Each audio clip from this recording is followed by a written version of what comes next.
Next topic है बेलन cylinder. बेलन एक त्रिविमीय आकृति है जिसमें दो सर्वांग सम एवं समांतर वृत्तीय पृष्ठ एक चक्र पृष्ठ के द्वारा आपस में जुड़े होते हैं। जिसमें दो सर्वांग सम मतलब एक जैसे ही एवं समांतर एक दूसरे के आमने सामने जस्ट समांतर स्थिति में दो वृत्तीय पृष्ठ दो वृत्ताकार वाले पृष्ठ एक वक्र पृष्ठ से के द्वारा आपस में जुड़े होते हैं। बेलन के उदाहरण पाइप है, ट्यूब लाइट है इत्यादि। इन सभी को बेलन का उदाहरण में हम देख सकते हैं। वृत्तीय पृष्ठों के बीच की लंबवत दूरी को बेलन की ऊंचाई, वृत्तीय पृष्ठों के बीच की दूरी को उस बेलन की ऊंचाई तथा वृत्तीय पृष्ठ को बेलन का आधार कहते हैं तथा वृत्तीय पृष्ठों को बेलन का आधार कहते हैं। वृत्तीय पृष्ठों के आधारों के केंद्रों को मिलाने वाली उन दोनों पृष्ठों के केंद्रों को मिलाने वाला रेखाखंड बेलन का अक्ष कहलाता है। इन वृत्त पृष्ठों के जो केंद्र है उन दोनों को मिलाने वाली जो रेखा है उसको रेखाखंड को बेलन का अक्ष कहा जाता है।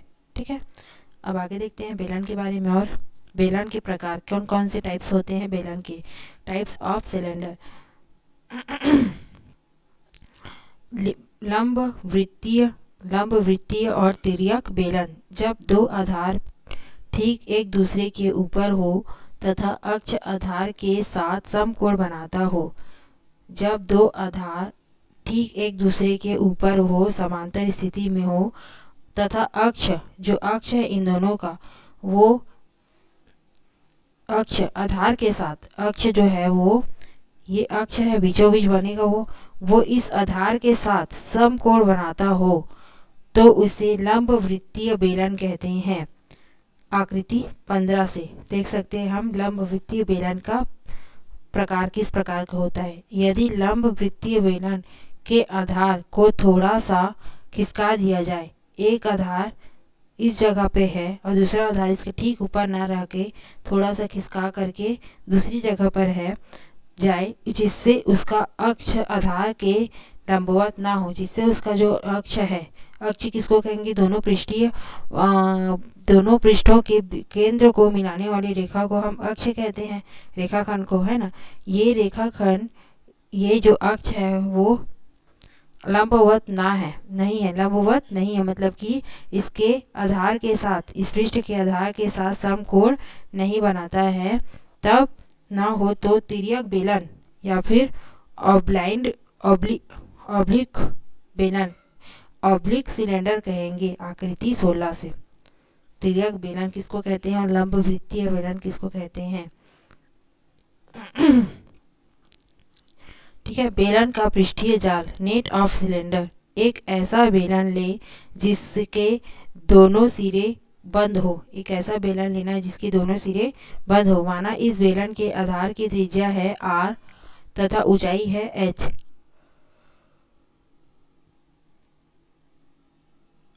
आधार की त्रिज्या है r और ऊंचाई को हमने हाइट को रेडियस r और हाइट को h मान लिया। ठीक है, दोनों सिरे उसके बंद है, खोले हुए नहीं है। दोनों डब्बा है, मान लीजिए किसी चीज़ का डब्बा है जहाँ पे नीचे भी पैक रहता है और ऊपर का भी हम ढक्कन लगा देते हैं। तो उस प्रकार से डब्बे को इमेजिन करके इस आकृति को हम समझेंगे कि एक ऐसा बेलन ले जिसकी दोनों सिरे बंद हो। माना इस बेलन के आधार की त्रिज्या r और ऊंचाई है h। तब हम बेलन आकृति 17 को ध्यान से देखते हैं तो कि कोर को काट कर फैलाते हैं, उसकी कोरों को काट देते हैं और उसको फैलाते हैं तो आकृति 18 और 19। तब हमें बेलन का पृष्ठीय जाल या फिर नेट प्राप्त होता है। उसका पृष्ठीय जाल और या फिर नेट प्राप्त होता है। ऊपर के ढक्कन को निकाल देते हैं और नीचे की जो समतल है उसको निकाल देते हैं और उस बेलन को भी आपस में खोलते हैं। तब क्या पता चलता है हमें, उस बेलन का पृष्ठीय जाल प्राप्त होता है। बेलन के पृष्ठीय जाल में आयत की लंबाई बेलन का वक्र तल, बेलन का ये जो वक्र तल है वो आयत की लंबाई इकाई तथा चौड़ाई बेलन की ऊंचाई को ही क्या कहेंगे, इसका बेलन का वक्र तल के लिए वो हो जाएगा चौड़ाई इकाई और दोनों वृत्तीय सतहों की त्रिज्या r इकाई है।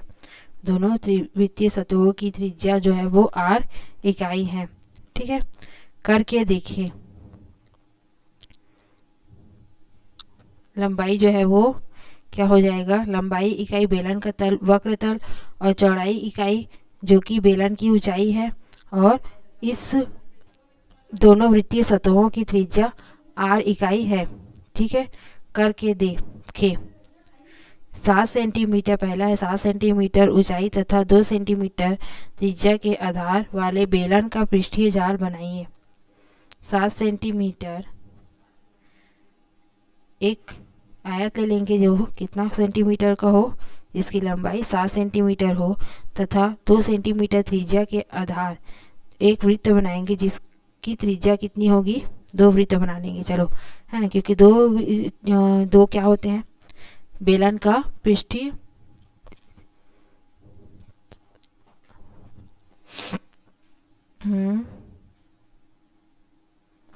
वृत्तीय सतह के होते हैं, 2 सतह होते हैं, वृत्तीय सतह ऊपर और नीचे, है ना। तो दो वृत्त बना लेंगे कि 2 सेंटीमीटर का त्रिज्या के आधार वाले बेलन का पृष्ठीय जाल नेट बनाइए। इस प्रकार से ये 7 सेंटीमीटर का बनेगा और ये 2 सेंटीमीटर त्रिज्या वाला एक वृत्त, 2 वृत्त बनेंगे, है ना।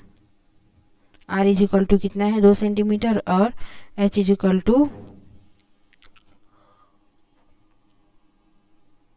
7 सेंटीमीटर ऊंचाई बोल रहा है ना, तो ये जो है वो 7 सेंटीमीटर। h इजिकल टू कितना है, 7 सेंटीमीटर और 2 सेंटीमीटर त्रिज्या वाले r इजिकल टू कितना है, 2 सेंटीमीटर। ठीक है, दूसरा है ड्राइंग पेपर का उपयोग करते हुए 7 सेंटीमीटर ऊंचाई और तथा 2 सेंटीमीटर त्रिज्या वाले बेलन हमें बनाना है। ठीक है, उसके बाद लंब वृत्तीय बेलन का पृष्ठीय क्षेत्रफल, surface area of right circular cylinder. लंब वृत्तीय बेलन का पृष्ठीय क्षेत्रफल किस प्रकार से निकालेंगे, यहाँ r त्रिज्या तथा h ऊंचाई के बेलन का पृष्ठीय जाल नेट आकृति 20(2) के समान दिखेगा। r त्रिज्या तथा h ऊंचाई बेलन का पृष्ठीय जाल आकृति 20(2) में के समान दिखेगा। इस संदर्भ में आयत की चौड़ाई बेलन की ऊंचाई है। आयत की चौड़ाई जो है वो बेलन की ऊंचाई h के बराबर है तथा आयत की लंबाई वृत्त की परिधि 2πr के बराबर है। आयत की लंबाई वृत्त की परिधि 2πr के बराबर है। अतः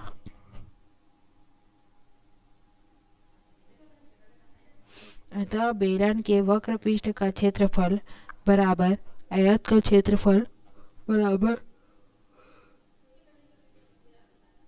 2πrh वर्ग इकाई होगा।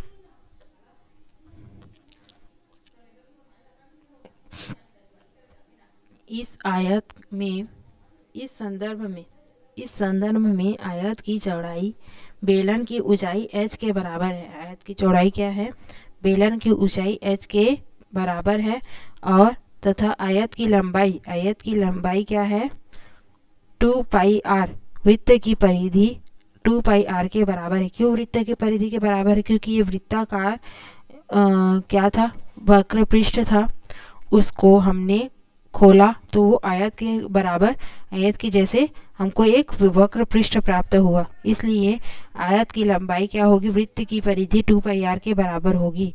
अतः आयत का क्षेत्रफल क्या होता है, लंबाई गुणी चौड़ाई। आयत का क्षेत्रफल बराबर क्या होता है, लंबाई गुणी चौड़ाई। तो लंबाई की क्या बोला था हमने, वृत्त की परिधि 2πr के बराबर। तो लंबाई की जगह हम क्या लिखेंगे, 2πr है ना, इंटू h। चौड़ाई क्या है, चौड़ाई को क्या माना था हमने, चौड़ाई बेलन की ऊंचाई h के बराबर है, ठीक है। और बेलन के संपूर्ण पृष्ठ पृष्ठ का क्षेत्रफल, बेलन के संपूर्ण पृष्ठ का क्षेत्रफल क्या आएगा, वक्र पृष्ठ का क्षेत्रफल, वक्र पृष्ठ का क्षेत्रफल धन दोनों आधारों का क्षेत्रफल, धन ऊपर दोनों दोनों जो आधार हैं ऊपर नीचे, उन दोनों के आधारों का भी क्षेत्रफल आएगा। तो किसका वृत्त का क्षेत्रफल बराबर क्या होता है, 2πr। तो दो दो वृत्त है, इस वजह से 2πr और 2πr का स्क्वायर दोनों ऐड होगा, ठीक है, 2πr का स्क्वायर। 1 मिनट, πr स्क्वायर ना,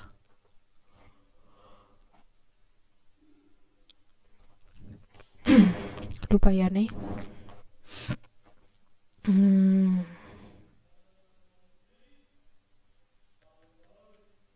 2πr तो वृत्त की परिधि होती है, वृत्त का क्षेत्रफल क्या होता है, पाई आर स्क्वायर। तो pi R square plus pi R square, तो 2πr h plus pi R square plus pi R square, ठीक है। तो 2πr स्क्वायर हो जाएगा, है ना। तो 2πr h plus 2πr square, जहाँ पे 2πr दोनों में कॉमन है, इस वजह से दोनों से बाहर निकालेंगे तो बचेगा क्या, 2πr और h प्लस r, यहाँ पे h बचा है और यहाँ पे आई आर स्क्वायर था ना, h pi R square, R square में एक आर निकल गया तो बचा क्या, एक आर। तो 2πr h प्लस r वर्ग इकाई, जहाँ r बेलन के आधार की त्रिज्या तथा h ऊंचाई है।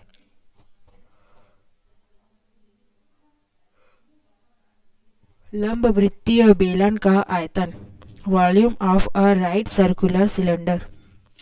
नेक्स्ट टॉपिक है लंब वृत्तीय बेलन का आयतन। हम जानते हैं कि घनाभ का आयतन घनाभ के आधार का क्षेत्रफल और उसकी ऊंचाई का गुणनफल होता है। हम जानते हैं कि घनाभ का जो आयतन होता है वो घनाभ के आधार का क्षेत्रफल, घनाभ के आधार का क्षेत्रफल और उसकी ऊंचाई की का गुणनफल, उसके आधार का जो क्षेत्रफल होता है, इसके ये आधार हो गया नीचे ऊपर है ना, उन दोनों के आधारों का जो क्षेत्रफल तथा उसकी ऊंचाई के गुणनफल का होता है, का गुणनफल होता है। नीचे दी गई आकृति 21 एक घनाभ है।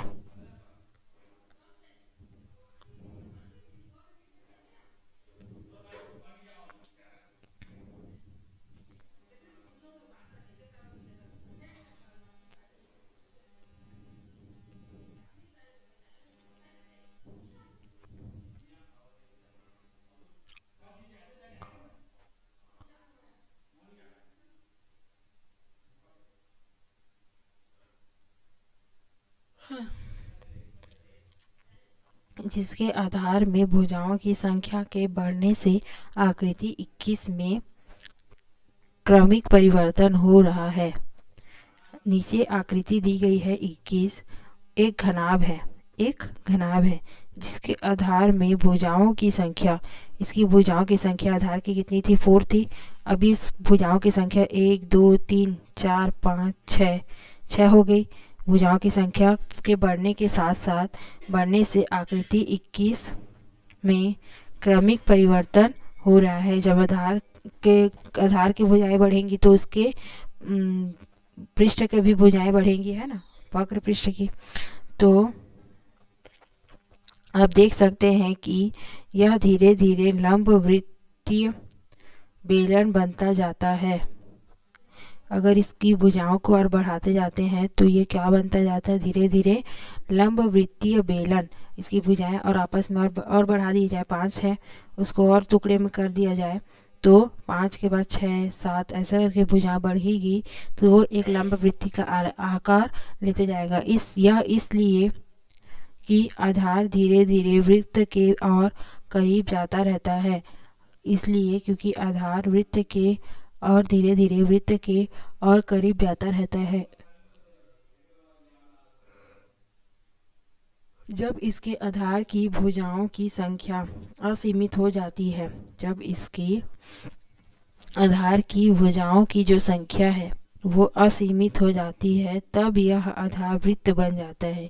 जिसकी कोई सीमा नहीं होती वो असीमित बन जाता है। जब आधार की संख्या उस पृष्ठ की ऊपर नीचे की भी आधारों की संख्या की आधारों की पृष्ठ की संख्या आधार की भुजाओं की संख्या जब बढ़ जाती है, तब वह एक धीरे धीरे एक आधार वृत्त बन जाता है और पूरी आकृति लंब वृत्तीय बेलन आकृति 22 बन जाती है।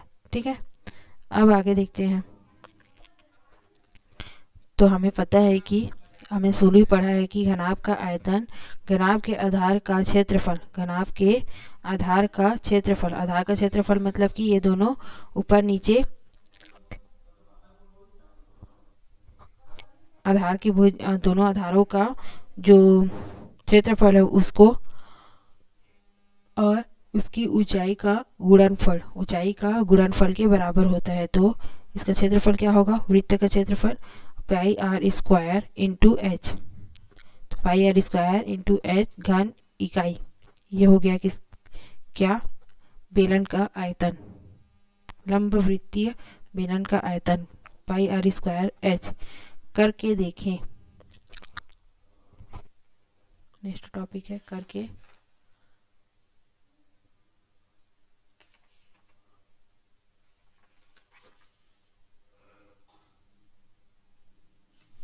देखिए।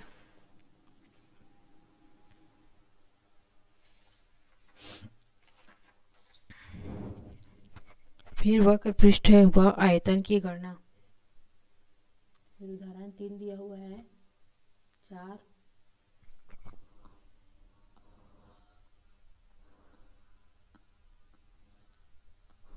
5 उसके बाद प्रश्नावली 2। तो नेक्स्ट टॉपिक और दिए गए उदाहरणों को हम नेक्स्ट वीडियो में पढ़ेंगे। ठीक है।